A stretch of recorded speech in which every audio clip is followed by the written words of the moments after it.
तो ज्यादा से ज्यादा हमें इसका बेनिफिट, फायदा लेना चाहिए। इहार मध्य कारो हय अवतारे गणन, यैसे विष्णु त्रिविक्रम नरसिंह वामन। अब जो पहले वर्णन कर रहे थे भगवान के अलग अलग रूपों का, तो इन रूपों में से कुछ को अवतार माना जाता है।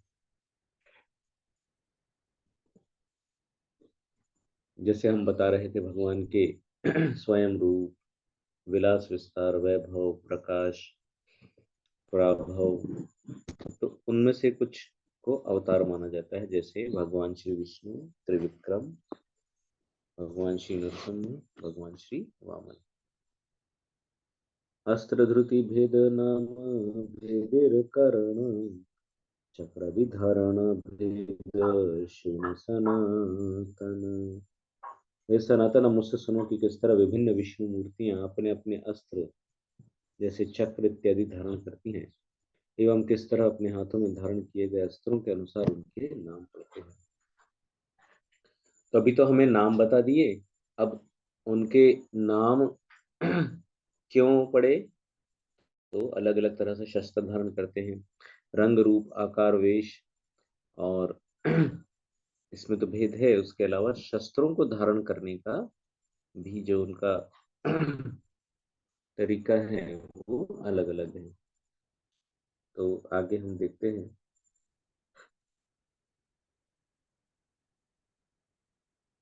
दक्षिणाधो हस्तहैते वामाध पर्यंत, चक्रादि अस्त्र धारण गणनार अंत।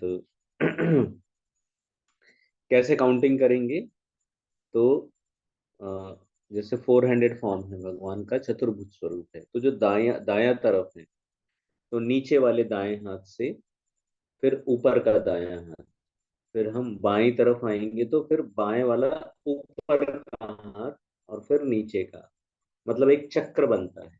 ठीक है। तो जैसे आपने देखा होगा, घड़ी का जो सुई है ना, उसको बोलते हैं क्लॉकवाइज डायरेक्शन। तो क्लॉकवाइज डायरेक्शन में हमको चलना है।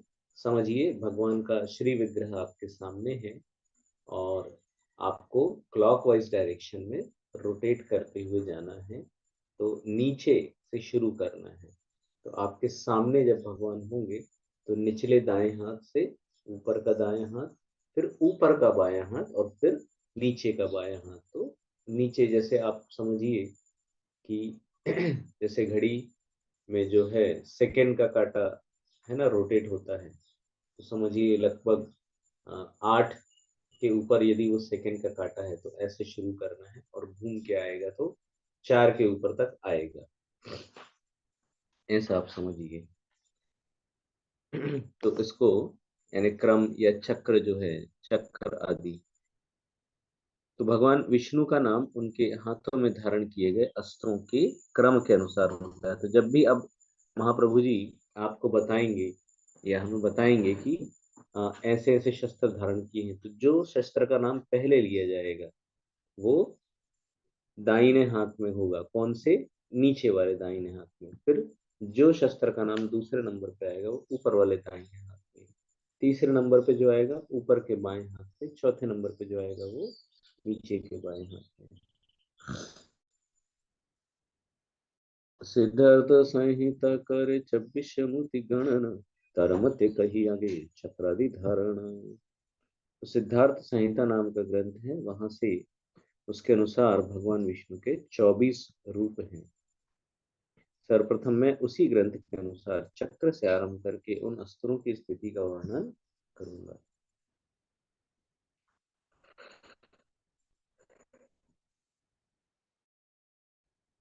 तो इस पुनः प्रभुपाद जी यहाँ लिस्टिंग कर रहे हैं, पहले अलग अलग श्लोकों में बता चुके हैं। वासुदेव, संकर्षण, प्रद्युम्न, अनिरुद्ध। ठीक है, चतुर्युग हो गए। फिर इनसे तीन तीन, तो केशव, नारायण, माधव, है ना। फिर गोविंद, विष्णु, मधुसूदन। फिर त्रिविक्रम, वामन, श्रीधर। मैं तीन तीन करके गिना रहा हूँ, है ना। फिर ऋषिकेश, पद्मनाभ, दामोदर। ठीक। फिर दो दो करके आते हैं, है ना, चार से। पुरुषोत्तम, अच्युत, नृसिंह, जनार्दन, हरि, कृष्ण, अधोक्षज, उपेंद्र। वासुदेव गदा शंख चक्र पद्मधर, संकर्षण गदा शंख पद्म चक्र कर। अभी आप देखें वासुदेव जी जो है गदा शंख चक्र पद्म, और संकर्षण जो है गदा शंख पद्म चक्र।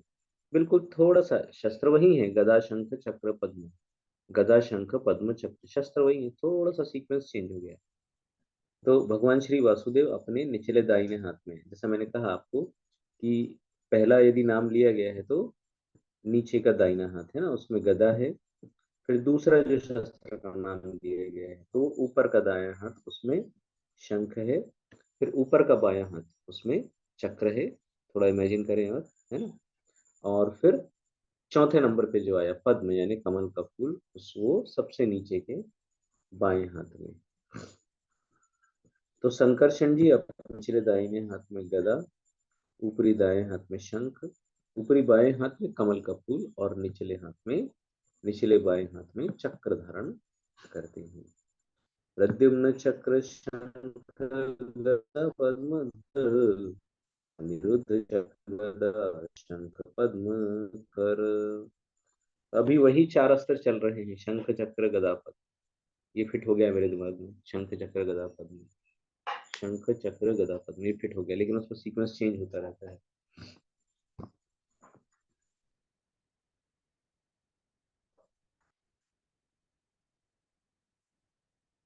तो प्रद्युम्न जी भगवान श्री प्रद्युम्न क्या करते हैं, चंक्र चक्र, फिर शंख, फिर गदा, और फिर कमल धारण करते हैं। अनिरुद्ध चक्र, फिर गदा, फिर शंख, और फिर कमल धारण करते हैं।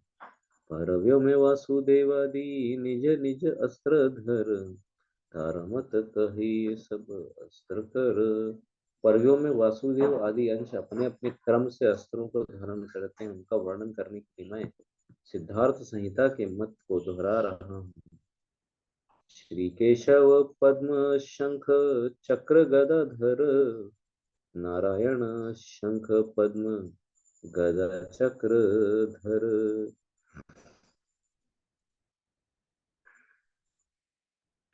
श्री माधव गदा चक्र शंख पद्म कर। ठीक है, आपको श्लोक ध्यान से सुनना है और उसी के अनुसार आपको समझ लेना है। श्री गोविंद चक्र गदा पद्म शंख धर, विष्णुमूर्ति गदा पद्म शंख चक्र कर, मधुसूदन चक्र शंख पद्म गदा धर। त्रिविक्रम पद्म गदा चक्र शंख कर, श्री वामन शंख चक्र गदा पद्म धर। श्रीधर पद्म चक्र गदा शंख कर, ऋषिकेश गदा चक्र पद्म शंख धर। पद्मनाभ शंख पद्म चक्र गदा कर, दामोदर पद्म चक्र गदा शंख धर। पुरुषोत्तम चक्र पद्म शंख धर, श्री अच्युत गदा पद्म चक्र शंख धर। श्री नृसिंह चक्र पद्म गदा शंख धर, जनार्दन पद्म चक्र शंख गदा कर। श्री हरि शंख चक्र पद्म गदा कर, श्री कृष्ण शंख गदा पद्म चक्र कर। ये पहली बार श्रवण करने में आ रहा है, भगवान श्री कृष्ण चतुर्भुज स्वरूप में और मुरली छोड़ के क्या धारण किए हैं, शंख, गदा, पद्म और चक्र। तो आप समझिए ब्रजेंद्र नंदन और हमारे यह जो कृष्ण है इनमें अंतर है।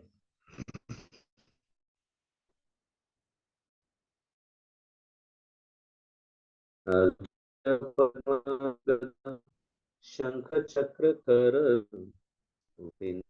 शंख गदा चक्र पद्म कर ये शीर्ष पंच कहे सजन धर्म के कहिए चक्रादि धर्म।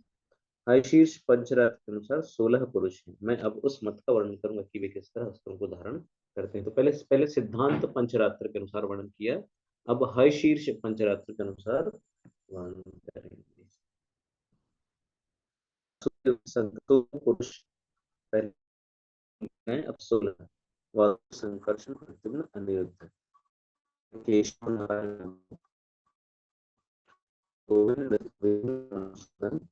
त्रिविक्रम वामन श्रीधर ऋषिकेश पद्मनाभ। पूरा सीक्वेंस वही रहेगा।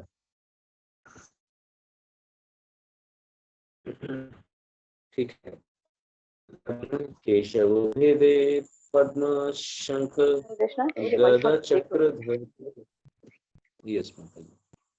हरे कृष्ण कृष्ण कृष्ण हरे हरे, हरे राम हरे राम राम राम हरे हरे कृष्ण। केशव भेदे पद्म शंख गदा चक्रधर माधव भेदे चक्र गदा शंख पद्म कर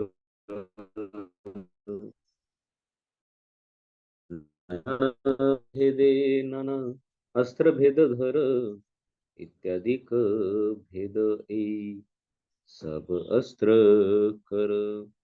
शीर्ष पंचरात्र के अनुसार नारायण तथा अन्यों को भी विभिन्न हाथों में धारण करने वाले अस्त्रों के अनुसार प्रस्तुत किया जाता है। स्वयं भगवान दुई नाम धरे ब्रजेंद्र नंदन। आदि पूर्ण पुरुषोत्तम भगवान कृष्ण जो नंद के पुत्र हैं, उनके दो नाम हैं। एक है स्वयं भगवान तथा दूसरा है लीलापुर। पुरीर आवरण रूपे पुरीर नव देशे नव रूपे नव मूर्ति पर काशी। भगवान कृष्ण द्वारकापुरी को उसके रक्षक के रूप में घेरे रहते हैं। वे पुरी के 9 विभिन्न स्थानों में 9 भिन्न भिन्न रूपों में अपना विस्तार करते हैं।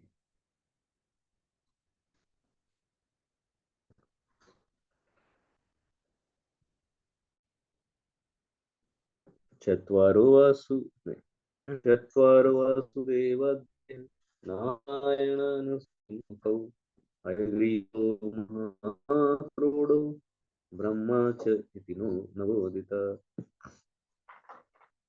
जिन 9 पुरुषों का उल्लेख हुआ है वे हैं वासुदेव, संकर्षण, प्रद्युम्न, अनिरुद्ध, नारायण, नरसिंह, हयग्रीव, वराह तथा ब्रह्मा। यह श्लोक लघु भागवतामृत में पाया जाता है। यहाँ पर लिखित ब्रह्मा जीव नहीं है, जैसा हम कई बार श्रवण करते हैं कि जब योग्य ब्रह्मा की पोस्ट के लिए योग्य जीव नहीं मिलते हैं तो फिर भगवान स्वयं ब्रह्मा बन जाते हैं। तो यहाँ पर जैसा कि हमने श्रवण किया कि जो द्वारकापुरी है उसके चारों तरफ 9 अलग अलग स्थानों पर भगवान विराजमान है अलग अलग स्वरूपों में। तो यहाँ पर उनके नाम हमें बताए गए वासुदेव, संकर्षण, प्रद्युम्न, अनिरुद्ध, नारायण, नरसिम्हा, हयग्रीव, वराह तथा ब्रह्मा। तो यह जो ब्रह्मा जिनका उल्लेख यहाँ पे किया गया है वह जीव नहीं है। महाविष्णु स्वयं ब्रह्मा के रूप में विस्तार करते हैं जब ऐसे कोई जीव नहीं मिलते हैं, है ना, जो ये रिस्पॉन्सिबल या योग्य योग्य हो, पात्र हो।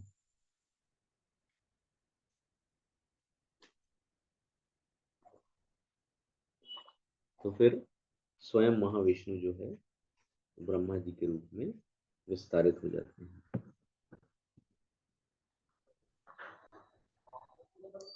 प्रकाश विलासिर कैनु विवरण संचिर भेद एक शुर सनातन।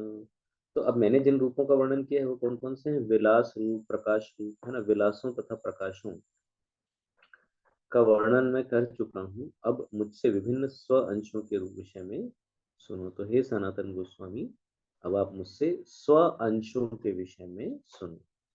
संकर्षण मत्स्यादिक दुई भेद तार, संकर्षण पुरुषावतार लीलावतार। और प्रथम स्वांश यानी व्यक्तिगत विस्तार संकर्षण है और अन्य सभी अवतार हैं। ठीक है, अभी अवतार में अंतर आ गया है, विस्तार में अंतर आ गया है। मत्स्य इत्यादि संकर्षण पुरुष अथवा विष्णु के विस्तार हैं और मत्स्य जैसे अवतार विभिन्न युगों में विशिष्ट लीलाओं के लिए प्रकट होते हैं। पुनः एक बार देख लें आप इसको। संकर्षण मत्स्यादिक दुई भेद तार, संकर्षण पुरुषावतार लीलावतार। तो प्रथम स्व अंश संकर्षण अवतार हैं मत्स्य तरी। संकर्षण पुरुष अथवा विष्णु के विस्तार हैं और मत्स्य जैसे अवतार विभिन्न युगों में विशिष्ट लीलाओं के लिए प्रकट होते हैं। पुरुष अवतार सृष्टि के स्वामी होते हैं, जो हम तीन पुरुष अवतार कहते हैं, है ना। कारणोदकशाही विष्णु, गर्भोदकशाही विष्णु, क्षीरोदकशाही विष्णु। फिर लीलावतार। तो लीलावतार ये सारे हमको इसमें भी मिलते हैं, भागवतम के पहला स्कंद तीसरा अध्याय। तो चतुष्कुमार हैं, सनत, सनातन, सनंदन, सनत कुमार। फिर नारद मुनि हैं, वराह देव हैं। तो वहाँ ऐसा उल्लेख मिलता है कि वराह देव भी कल्प के अनुसार अलग अलग रंगों में प्रकट होते हैं। मत्स्यावतार, अब जो हम दशावतार स्त्रोत सुनते हैं तो मत्स्यावतार उसमें पहले नंबर पे आते हैं और वराह अवतार उसमें तीसरे नंबर पे आते हैं। यज्ञ, भगवान श्री यज्ञ, नर नारायण जो हम बद्रिकाश्रम में विराजमान, करदम मुनि के पुत्र कपिल या देवहूति, माता देवहूति, करदम और देवहूति इनके पुत्र कपिल देव, दत्तात्रेय, हयशीर्ष, हंस, कृष्णिगर्भ, ऋषभ और पृथु, नृसिंह यहाँ 14th नंबर पे दिया गया है। दशावतार में हम देखते हैं तो 4th नंबर पे आते हैं। कूर्म ये 2nd नंबर पे दिखता है हमको दशावतार स्तोत्र में। धन्वंतरी जी, मोहिनी अवतार, वामन अवतार, परशुराम जी, राघवेंद्र यानी भगवान श्री राम, व्यास, प्रलंबारी, बलराम, प्रलंबासुर को मारने वाले बलराम, और भगवान श्री कृष्ण तो और बुद्ध और कल की अवतार। तो ये 25 पुरुष लीला अवतार कहलाते हैं, क्योंकि ये ब्रह्मा के प्रत्येक दिन, विचार कीजिए, है ना। और ऐसे एक ब्रह्मा तो नहीं है, ऐसे अनेक ब्रह्मा हैं। तो ब्रह्मा के प्रतिदिन या कल्प में प्रकट होते हैं, इसलिए कभी कभी इन्हें कल्पावतार भी कहा जाता है, प्रत्येक कल्प में। अच्छा, इन अवतारों में से हंस तथा मोहिनी अत्यधिक स्थायी या विख्यात नहीं है, किंतु वे प्राभा अवतारों में गिने जाते हैं।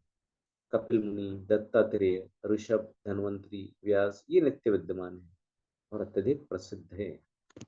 इनकी गणना प्राभा अवतारों में की जाती है। कूर्म, मत्स्य, नारायण, वराह, हयग्रीव, कृष्णिगर्भ तथा प्रलंबासुर का वध करने वाले बलराम वैभव अवतारों में गिने जाते हैं। यहाँ आप देख लीजिए, 2-3 कैटेगरी हो गई है। हंस और मोहिनी अवतार जो है वो प्राभव अवतार, कपिल, दत्तात्रेय, ऋषभ, धन्वंतरी और व्यास ये प्राभव, और पूर्व मत्स्य नारायण वराह हयग्रीव पुरुष कृष्णिगर प्रलभ और बलराम जी वैभव, ऐसे अलग अलग कैटेगरी में ये अवतारों में गिने जाते हैं। अवतार हय कृष्णेर षड्विध प्रकार, पुरुषावतार एक लीला अवतार। कृष्ण के 6 तरह के अवतार होते हैं। एक तो विष्णु के अवतार पुरुषावतार हैं, और दूसरे अवतार विभिन्न लीलाओं को संपन्न करने के लिए लीला अवतार है। तो पुनः फिर अब कैसा हो गया, 2 मेन कैटेगरी कर दिया अपन ने, है ना। पुरुषावतार और फिर लीला अवतार, फिर उसके अंदर सब कैटेगरीज, फिर कैटेगरीज, ऐसा अलग अलग अंदर अंदर, तो पूरा डिस्क्रिप्शन होते ही आ रहे हैं। अब आगे और कैटेगरी, गुणावतार मनवंतर अवतार युगावतार।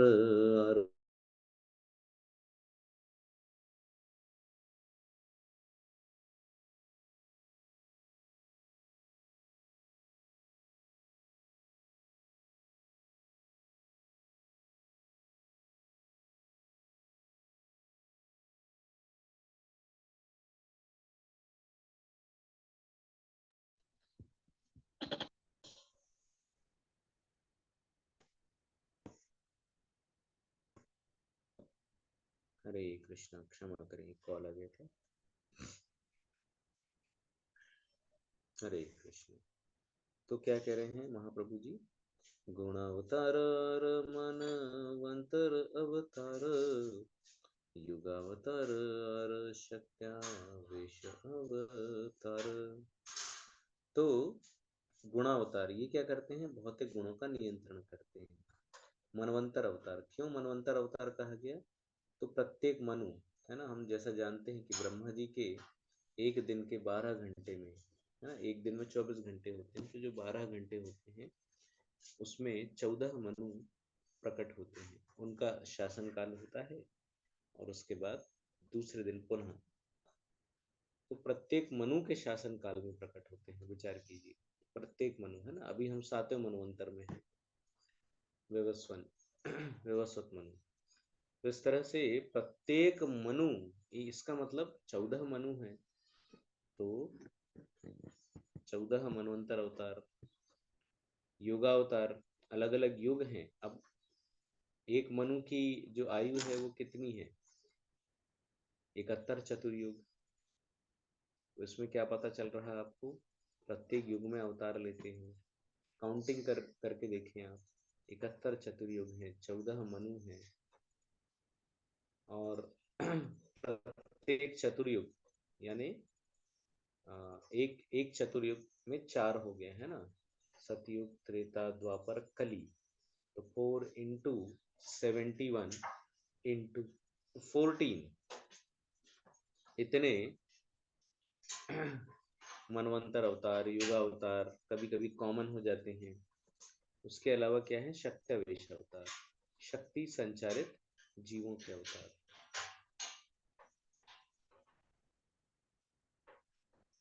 गुणावतार 3 है, ब्रह्मा विष्णु, ब्रह्मा शिव और विष्णु। और मनवंतर अवतार ये भागवत से लिया गया है, 10वां स्कंद 88 अध्याय श्लोक संख्या 3, फिर 8वां स्कंद 15वां अध्याय श्लोक संख्या 13।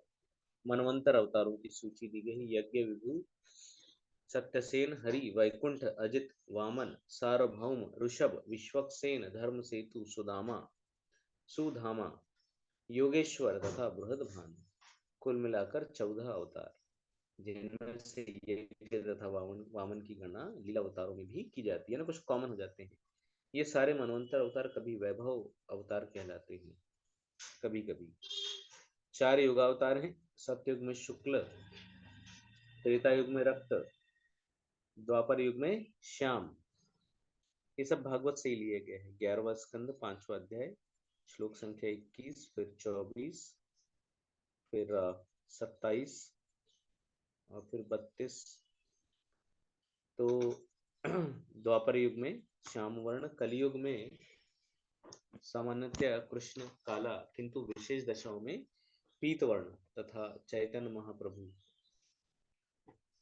अच्छा, शक्त्यावेश अवतारों की दो श्रेणी है, देवी तल्लीनता के स्वरूप भगवद आवेश जैसे कपिल देव तथा ऋषभ देव, और देवी शक्ति संपन्न रूप शक्त्यावेश जिनमें सात प्रमुख हैं, वैकुंठ लोक में शेषनाग जिन्हें भगवान की निजी सेवा करने के लिए शक्ति दी गई है, स्वसेवन शक्ति अनंत देव जिन्हें ब्रह्मांड के समस्त लोगों को धारण करने की शक्ति दी गई है, जिसको कहते हैं भू धारण शक्ति, ब्रह्मा जिन्हें सृष्टि की रचना करने की शक्ति प्रदान की गई, सृष्टि शक्ति, चतुष्कुमार जिन्हें दिव्य ज्ञान वितरण करने की शक्ति दी गई है, ज्ञान शक्ति, नारद मुनि जिन्हें भक्ति वितरित करने की शक्ति दी गई है, भक्ति शक्ति, महाराज पृथु जिन्हें जीवों पर शासन करने तथा उन्हें पालन करने की शक्ति दी गई है, पालन शक्ति, परशुराम जिन्हें धूर्तों तथा असुरों का दमन करने की शक्ति दी गई है, दुष्ट दमन शक्ति।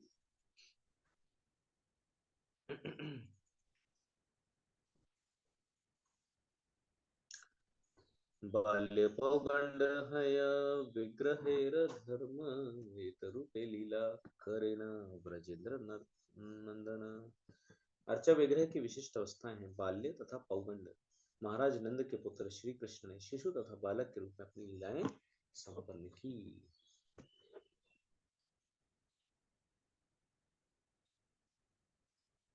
अनंत अवतार कृष्णेर नहि गणन, शाखा चंद्र न्याय करी दिग्दर्शन। कृष्ण के अवतार असंख्य हैं और उनकी गणना कर पाना संभव नहीं है। हम चंद्र तथा वृक्ष की शाखाओं का उदाहरण देकर देकर केवल उनका संकेत कर सकते हैं। चंद्र शाखा न्याय, ऐसा लगता है कि चंद्रमा वृक्ष की शाखाओं में स्थित प्रतीत होता है ना। जैसे आप पेड़ से देखें, आपके और पेड़ के बीच में कुछ डिस्टेंस है और पेड़ और चंद्रमा के बीच में बड़ा डिस्टेंस है, लेकिन ऐसा लगता है कि अरे चंद्रमा इसी शाखा में है, इसी शाखा में विराजमान है, लेकिन बहुत दूर होता है। तो इसी तरह भगवान कृष्ण का कोई भी अवतार इस भौतिक जगत के भीतर नहीं होता। ऐसा प्रतीत होता है कि भौतिक जगत के भीतर है, लेकिन भौतिक जगत से परे है ना। जैसे प्रतीत होता है चंद्रमा वृक्ष की शाखाओं पे विराजमान है, किंतु भगवान की अहेतु की कृपा से वह यहाँ दिखलाई पड़ता है। हमें उन्हें इस जगत से संबंधित नहीं मानना चाहिए, जैसा कि भगवान कृष्ण द्वारा भगवत गीता में कहा गया है। तो हम लोग कई बार ऐसा देखते थे बचपन में, रात को अंधेरे में कभी अर्धचंद्र है, कभी पूर्ण चंद्र है, खूब घना पेड़ है, तो पेड़ के उस घनेपन के कारण थोड़ी थोड़ी झलक उसकी मिलती थी, तो ऐसा लगता था कि हाँ भाई किसी डाली में स्थित होगा चंद्रमा। लेकिन फिर बताते थे हमारे जो साथ में जो भी बड़े हैं तो हमें बताते थे, चलते चलते मान लो टहल रहे हैं तो बताते थे अरे नहीं ये तो बहुत दूर है।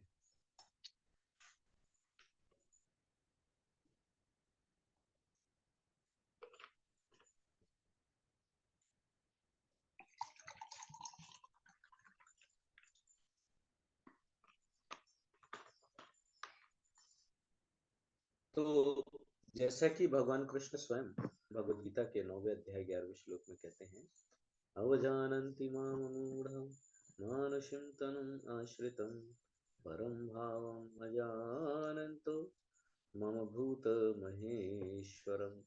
जब मैं मनुष्य रूप में अवतरित होता हूँ तब मूर्ख लोग मेरा उपहास करते हैं, वे परम ईश्वर के रूप में मेरी दिव्य प्रकृति को नहीं जानते। अवतार अपनी खुद की इच्छा से अवतरित होते हैं, यद्यपि वे सामान्य मनुष्यों की तरह कर्म करते हैं, किंतु वे इस भौतिक जगत के नहीं होते।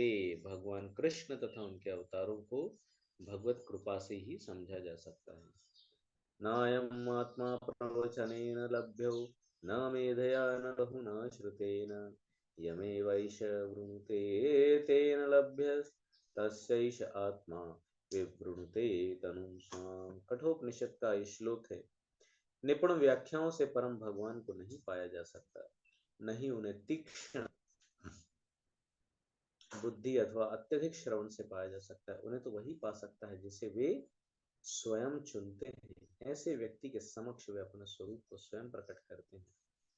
अथापि ते देव पदाम्बुजद्वय प्रसादलेशानुगृहीत एव हि जानाति तत्त्वं भगवन् महिम्नो न चान्य एकोऽपि चिरं विचिन्वन्। हे प्रभु, यदि किसी को आपके चरण कमलों की लेश मात्र भी दया मिल जाती है तो वह आपकी महानता को समझ सकता है, किंतु जो आप भगवान को समझने के लिए तर्क वितर्क में लगे रहते हैं वे आपको नहीं जान पाते, भले ही वे वेदों का अध्ययन सालों भर करते रहे हों। श्रीमद् भागवतम 10वां स्कंद 14वां अध्याय 29वां श्लोक।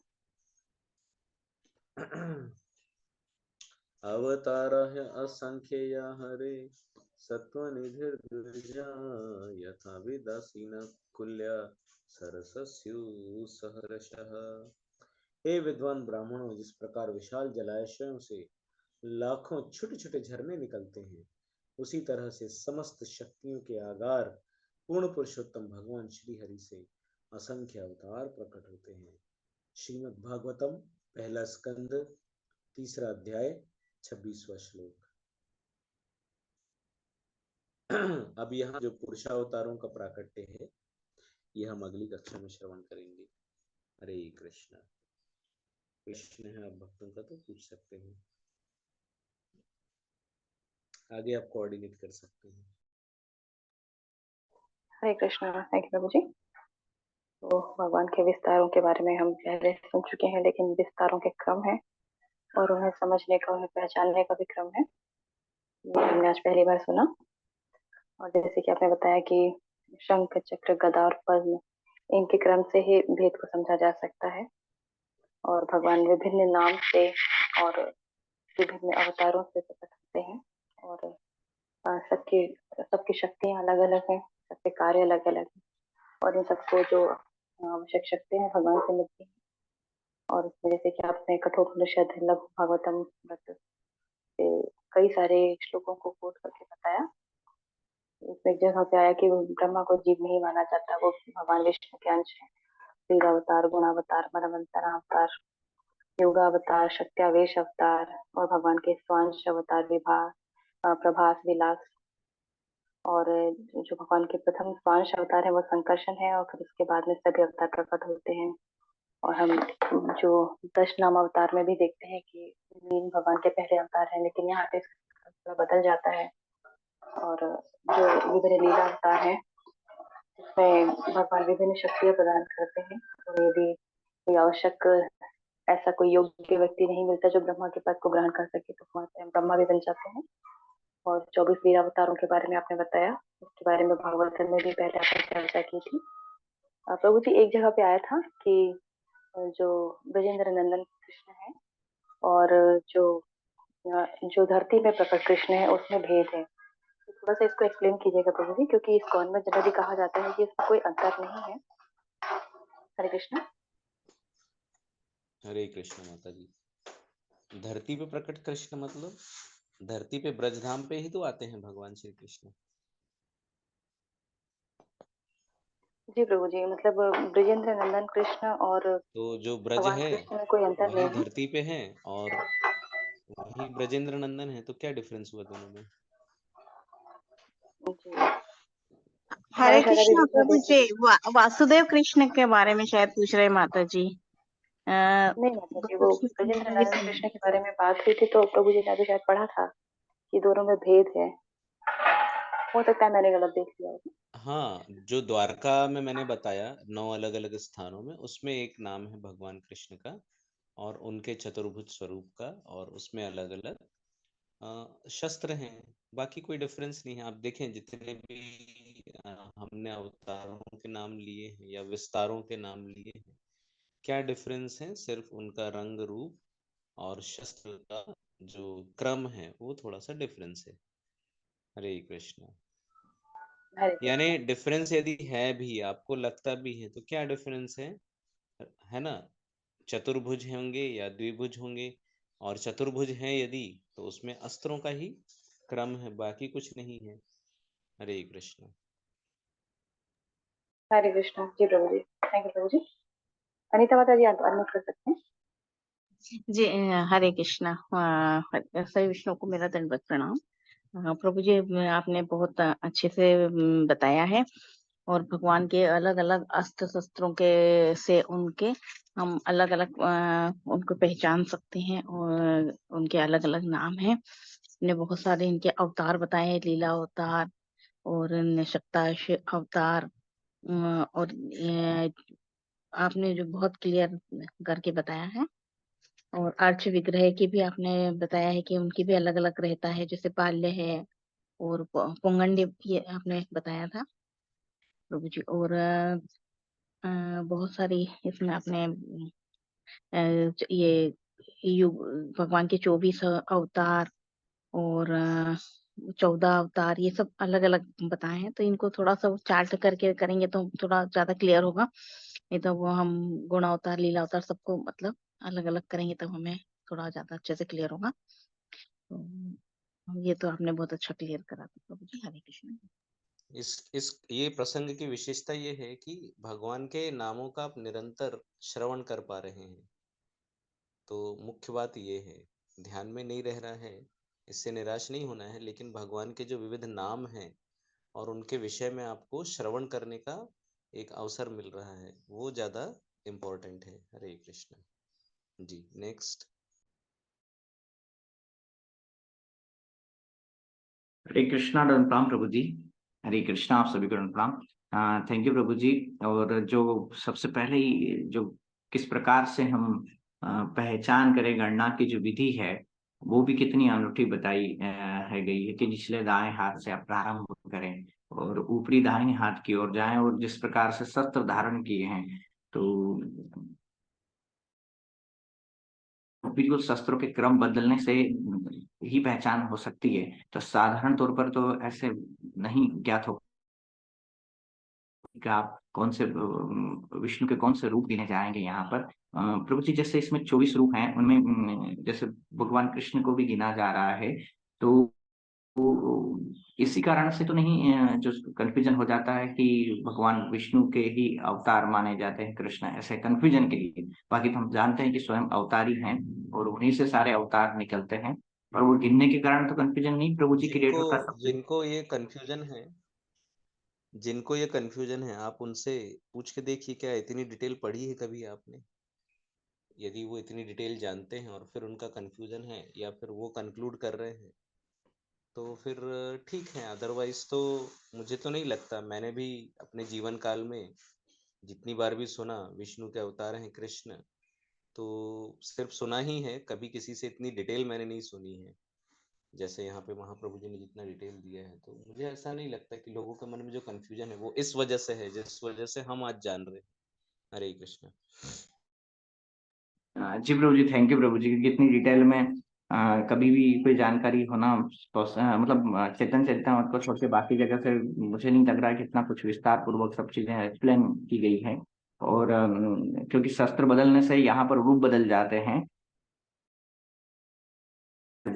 केवल शस्त्रों के लिए। मैं खुद भी इससे पहले कभी ये जैसे आपने कहा कि शंख चक्र गदा ही हम लोग के दिमाग में आता है या फ्लो में आता है, तो वो क्रम बदलने से भी बदल जाता है। तो वो तो एक लर्निंग वाला पॉइंट है कि आपने कहा कि एक चार्ट बनाकर देखे, तो फिर मुझे लग रहा है कि पहचान पाएंगे कहाँ पर प्रद्युम्न है, कहाँ पर भगवान किस रूप में है। हरे कृष्णा प्रणाम प्रभु जी, थैंक यू प्रभु जी। हरे कृष्णा, थैंक यू प्रभु जी। और जब भागवतम में इस बात की चर्चा होती है उसमें वेद व्यास जी बताते हैं कि ये सारे भगवान के अवतार हैं, सब भगवान कृष्ण को भी काउंट किया जाता है। उसके बाद फिर एक श्लोक वहाँ पे कोट करते हैं, एते चांस कला पूछा कृष्ण भगवान स्वयं इंद्राणी व्यापार योगम यज्ञंति योगे योगे। तो इससे करते हैं क्लियर कि भगवान कृष्ण अवतार नहीं है, अवतारी है। तो यहाँ पे ये चीज वहाँ पे भागवतम में क्लियर है प्रभु जी। हरे कृष्णा, हरे प्रभु जी। और कोई डिवोटी शेयर कर सकते हैं?